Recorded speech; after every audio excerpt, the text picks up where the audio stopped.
আসসালামু আলাইকুম প্রিয় দর্শক, আমাদের আরেকটি নতুন ভিডিওতে আপনাদের সকলকে জানাচ্ছি স্বাগতম, অভিনন্দন।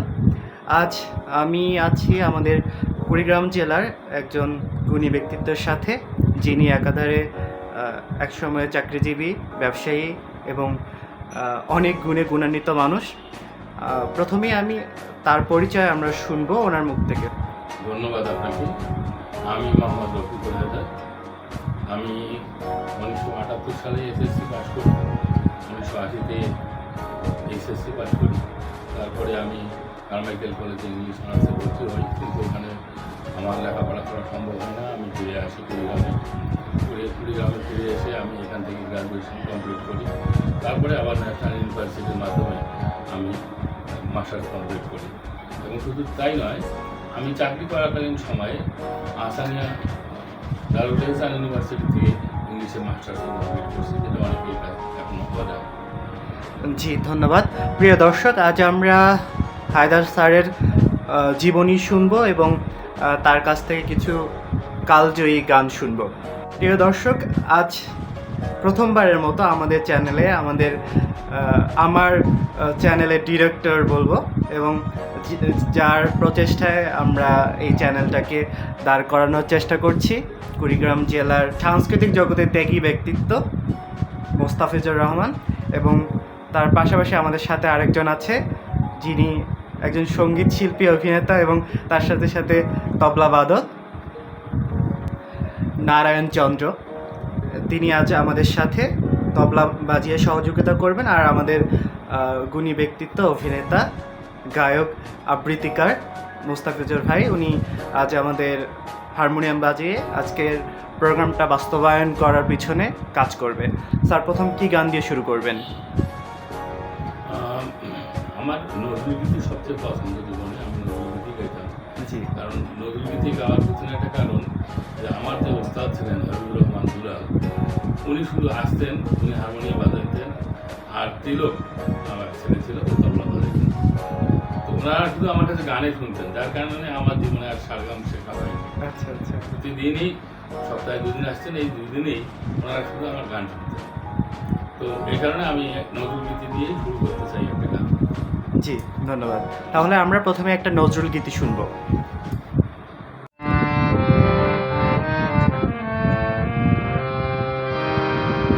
মোরে প্রিয়া হবে এসো রানী, দেব খোপায় তারা। মোরে প্রিয়া হবে এসো রানী, দেব খোপায় তারা। করনে তোলাবো তৃতীয়া তিথি, চৈতি চাঁদের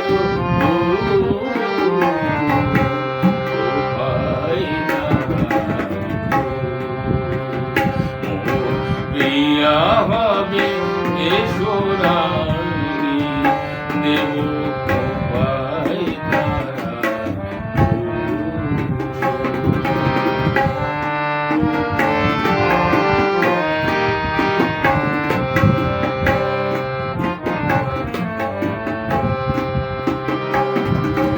কণ্ঠে তোমার পরাবো বালিকা, অংশ শাড়ি দুলানো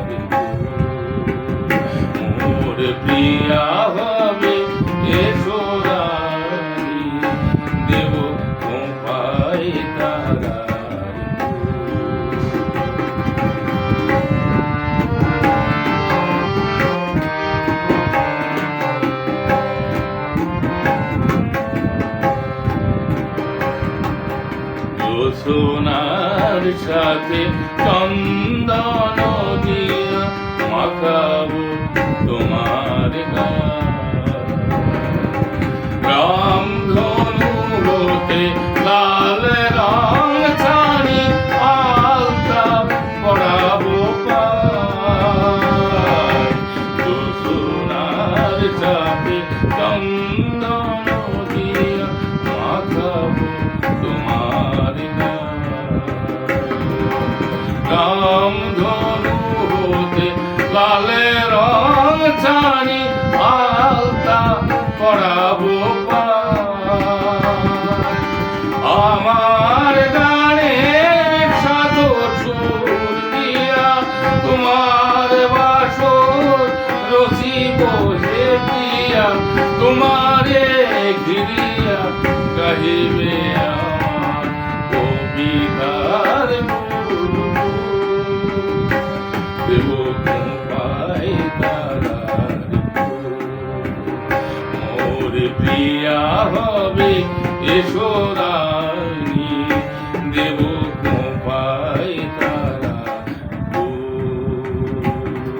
করনে দোলাবো তৃতীয়া তিথি চৈতি চাঁদের প্রিয়া হবে এসো রানী দেব পাই তারার মোর প্রিয়া হবে এসো রানী দেব পাই তারার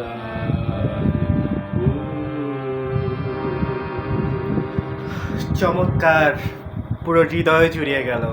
মোর প্রিয়া হবে এসো রানী, দেব খোপায় তারার ফুল। এই সুন্দর গানটি আমরা শুনলাম। প্রিয় দর্শক, আপনারা সকলেই জানেন আমরা ইতিমধ্যে যে গুণী ব্যক্তিত্বদের আমাদের চ্যানেলে উপস্থিত করেছি তাদের প্রত্যেকেরই জন্ম তারিখটা আমরা জানতে চাই। আমি ওনার কিছু পুরস্কার দেখলাম, আশেপাশে কিছু ক্রেস্ট আছে। উনি বেশ কয়েক জায়গা থেকে সম্মাননা স্মারক থেকে শুরু করে অনেক পুরস্কার পেয়েছেন। আমরা তার অর্জন সম্পর্কে জানবো এবং প্রথমেই ওনার জন্ম তারিখটা জানতে চাবো।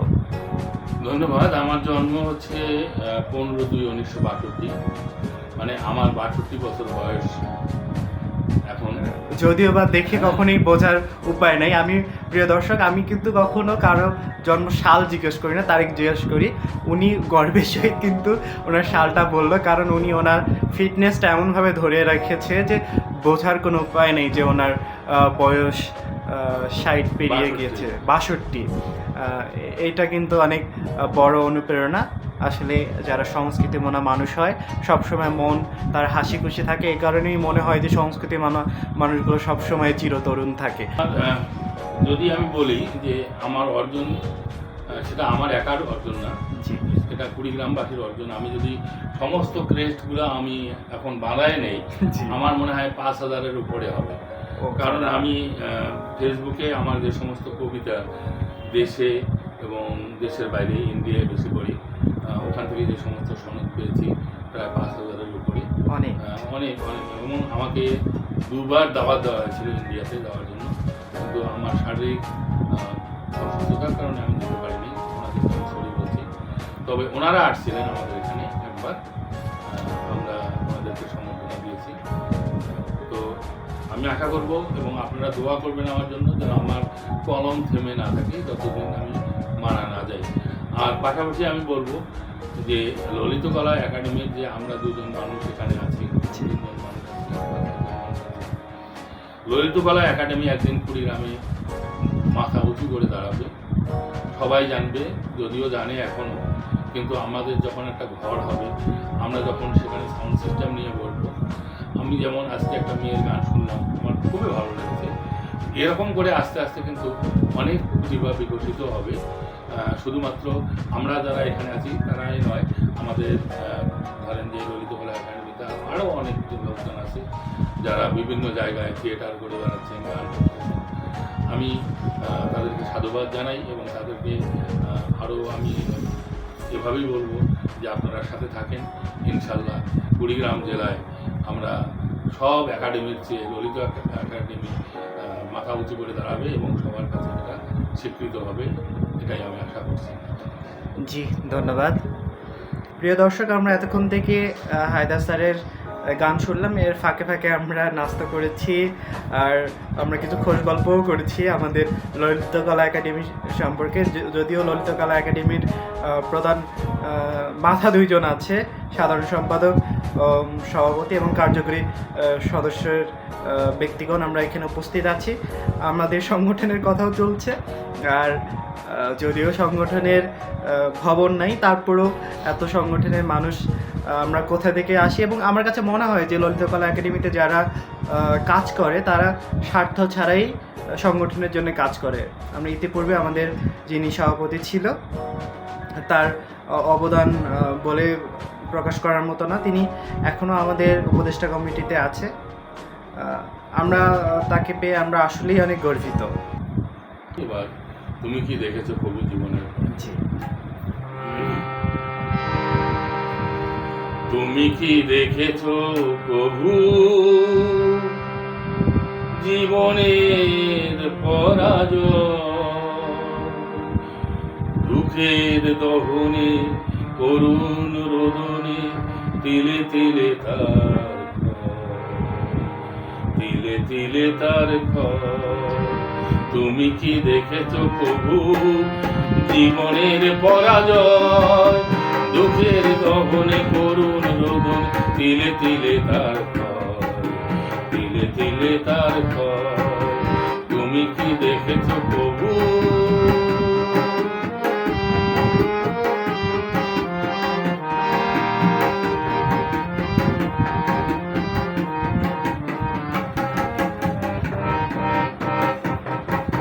প্রতিদিন কত খবর আছে যে কাগজের পাতা ভরে, জীবন পাতার অনেক খবর রয়ে যায় অগোচরে। প্রতিদিন কত খবর আছে যে কাগজের পাতা ভরে, জীবন পাতার অনেক খবর রয়ে যায় অগোচরে।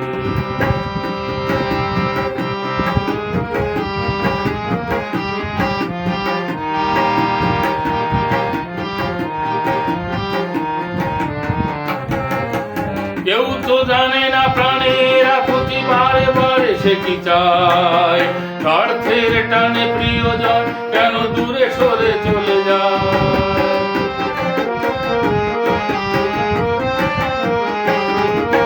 কেউ তো জানে না প্রাণেরা প্রতি বারে বারে সে কি চায়, স্বার্থের টানে প্রিয়জন কেন দূরে সরে চলে যায়। ধরণীর মুখে পাশাপাশি তবু কেউ বুঝি কারণ দুঃখের দহনে করুণ রোদনে তিলে তিলে তার তিলে তিলে তার তুমি কি দেখেছো প্রভু জীবনের পরাজয়, দুঃখের দহনে করুণ রোদন তিলে তিলে তার তিলে তিলে তার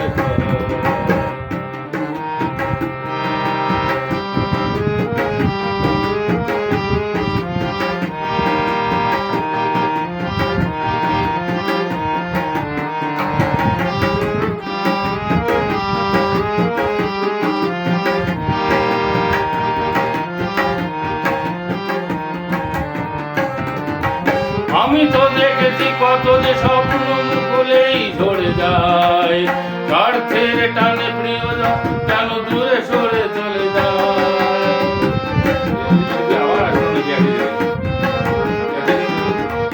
আমি তো দেখেছি কত যে স্বপ্ন মুখলেই ঝরে যায়, শুকনো পাতার মরমর মাঝে কত সুবেদনায়, আকাশে বাতাসে নিস্তল হাজার হয়ে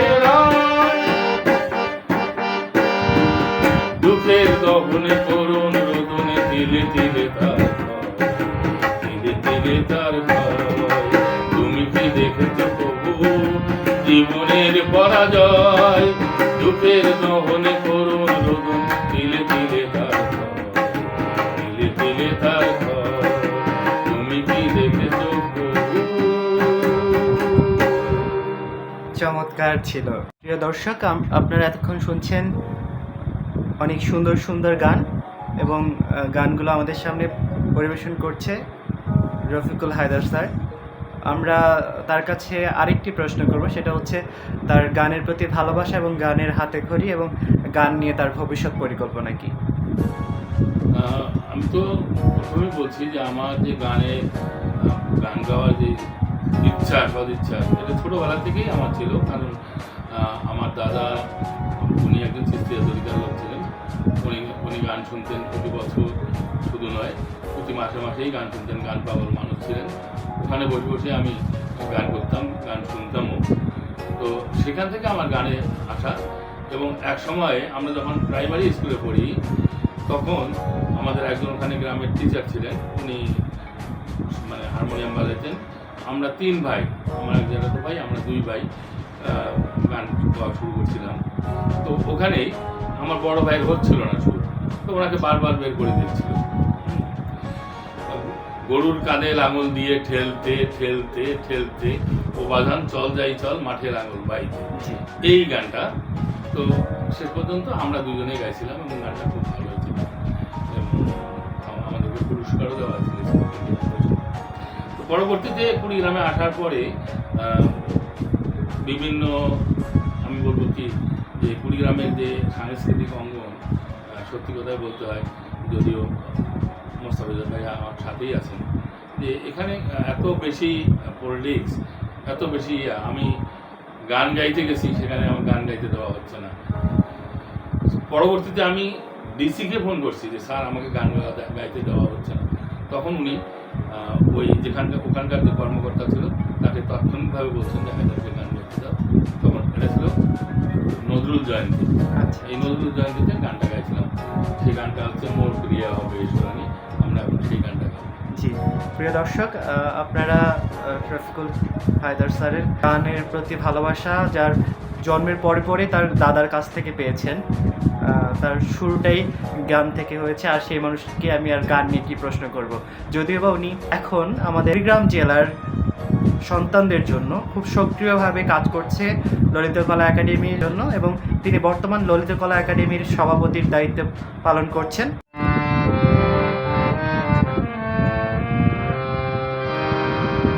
মোরে প্রিয়া হবে ঈশ্বরানী, দেব খোপায় তারা, মোরে প্রিয়া হবে ঈশ্বরানী, দেব খোপায় তারা, করনে তোলাবো তৃতীয়া তিথি চৈতি চাঁদের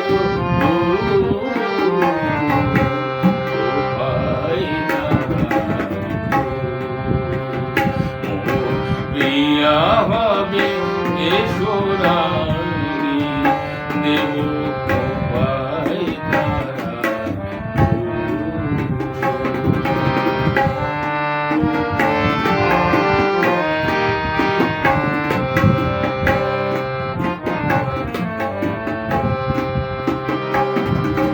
কণ্ঠে তোমার পরাবো বালিকা, অংশ সারি দুলানো মালিকা। কণ্ঠে তোমার পরাবো বালিকা, অংশ সারি দুলানো মালিকা। বিজলি জরি পিতায় মাদিব, মেঘ রঙে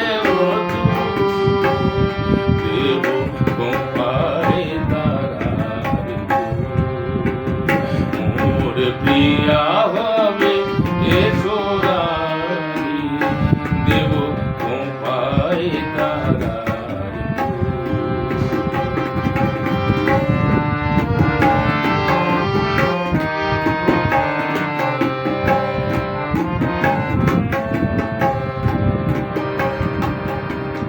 সোনা সাথে চন্দন দিয়া মাখাবো তোমার রামধনু হতে লাল রং ছাড়ি আলতা পরাবো পায় সোনার সাথে চন্দন দিয়া মাখাবো তোমার রামধনু হতে লাল রং ছাড়ি আলতা পরাবো আমার গানে সাধর সুর দিয়া তোমার বাসর রসিব হে প্রিয়া তোমারে ঘিরিয়া গাহিবে আমার কবিতার দেব পাই তারার মোর প্রিয়া হবে এসোরানি দেব পাই তারা করনে দোলাবো তৃতীয়া তিথি দইতি চাঁদের প্রিয়া হবে এসোরানি দেব পাই তারা মোর প্রিয়া হবে এসোরানি দেব পাই তারা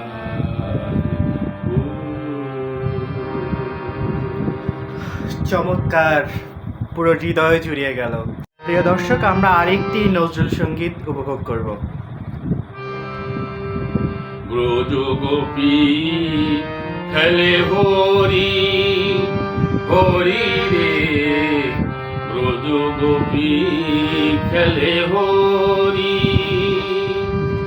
খেলে আনন্দ নব ঘন শ্যাম সাথে, ব্রজ গোপী খেলে হরি হরি রে, ব্রজ গোপী খেলে হরি হরি রে, ব্রজ গোপী খেলে হরি।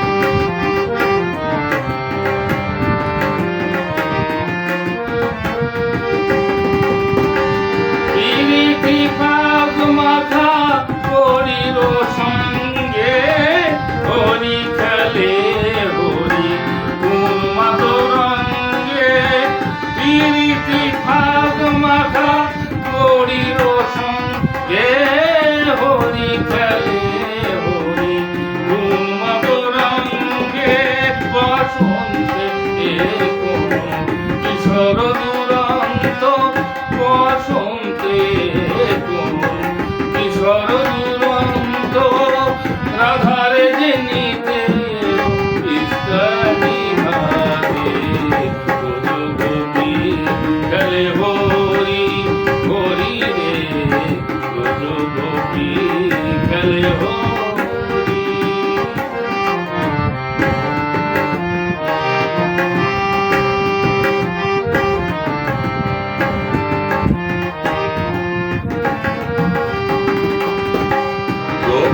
গোপিনীরাহানে অভঙ্গ খরসর, রূপটি ভঙ্গ অনঙ্গ আবেশে,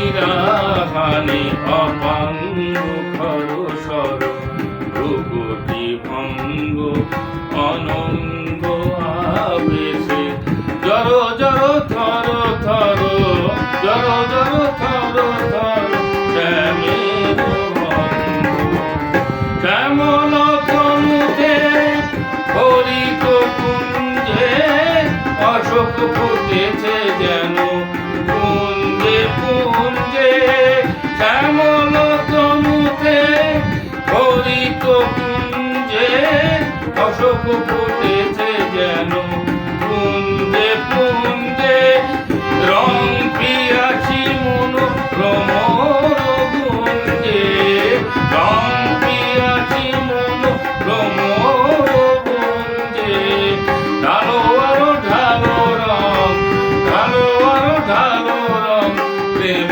যমুনাতে ব্রজগোপী গেলে হরি হরি রে ব্রজগোপী গেলে হরি খেলে আনন্দ নবঘন শ্যাম সাথে ব্রজগোপী গেলে হরি হরি রে ব্রজগোপী গেলে হরি। জি, অসাধারণ পরিবেশনা ছিল। আপনারা অবশ্যই জানাবেন আপনাদের গানগুলো কেমন লাগছে। প্রিয় দর্শক, আমরা অনেক গান শুনলাম, অনেক গল্প করলাম, আড্ডা দিলাম। আর হায়দার স্যার অবশ্যই ব্যস্ত মানুষ, ওনার ব্যবসা ক্ষেত্র থেকে আমরা উঠাই নিয়ে এসে একবারে বলা যায় যে জোরপূর্বক আমরা গান শুনলাম। যদিও উদার মনের ব্যক্তিত্ব, আমাদের সাথে যিনি তবলা বাজিয়েছেন উনিও অনেক ব্যস্ততার মধ্য থেকে আজকে আমাদের সময় দিয়েছে, তার প্রতিও অনেক কৃতজ্ঞ। আসলে যারা সংস্কৃতির মনা মানুষ হয় তারা সবসময় চায় যে হ্যাঁ একটু যাতে নিজের মনটা ভালো থাকে, একটু আশেপাশের মানুষগুলো যাতে ভালো থাকে। এই কারণেই হচ্ছে গান করা। আসলে গান যে ব্যক্তিত্বরা আসলে আপনারা ক্যামেরার সামনে দেখতেছেন তাদের যে মূল পেশাই যে গান তা না, তারা প্রত্যেকেই বিভিন্ন জায়গা থেকে প্রতিষ্ঠিত ব্যক্তি এবং তারা সময় পেলেই গান করে মনের এবং মানুষদের আশেপাশের মানুষদেরকে যাতে একটু সুখী রাখা যায়, মনটা খুশি করা যায়, এই কারণেই গান করা। প্রিয় দর্শক, আমরা দেখতে দেখতে অনেকটা সময় আপনাদের সাথে কাটালাম। আপনাদের গানগুলো কেমন লাগলো অবশ্যই জানাবেন। যে ব্যক্তির মানে পরিচয় আর গুণের কথা বলে শেষ করা যাবে না, যার শতাধিক নাটক আপনারা ইতিমধ্যে জাতীয় গণমাধ্যমে দেখেছেন, মোস্তাফিজুর ভাই। তিনি তার একটা সোনালী অতীত ঢাকাতে ছেড়ে এসে আমাদের কুড়িগ্রামের সাধারণ বাচ্চাদের যাতে মন মানসিকতার বিকাশ ঘটে এবং সংস্কৃতির জন্য তিনি একটা বড় ত্যাগ করে আমাদের সাথে আছেন। মোস্তাফিজ ভাইকেও ধন্যবাদ, আমাদের হায়দার স্যারকেও ধন্যবাদ। প্রিয় দর্শক, আপনাদের সকলকে অভিনন্দন, শুভেচ্ছা। আপনারা ভালো থাকবেন, সুস্থ থাকবেন, আমাদের চ্যানেলের সাথেই থাকবেন। আর কেমন লাগলো অবশ্যই কমেন্ট বক্সে জানাবেন। ততদিন পর্যন্ত আপনারা ভালো থাকেন। আল্লাহ হাফেজ।